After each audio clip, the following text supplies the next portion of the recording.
In this video, we are going to blur one person's face while there are multiple people appearing on a video. For example, in this video, we have got multiple childs playing and we're going to blur this child's face. So let's do this. First of all, I'm going to take a sticker to cover up her face. So let's do this. I'm going to go here on stickers, and after that, I am going to take any of these blur stickers. So if you're not seeing blur here, make a search for blur stickers, and after that, you should be able to find all of these blur stickers.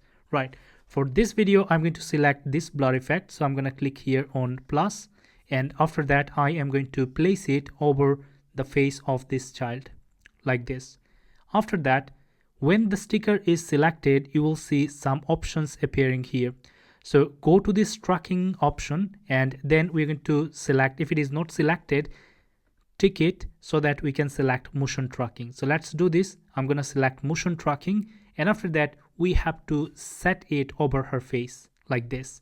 After that, from direction, we're going to select both, and then we're going to keep these settings on. Let's click on start. All right, now if I play this video, it is tracking properly, but the issue is the length is for this part here. So I'm going to drag it to the end, and I'm going to drag it to the start as well.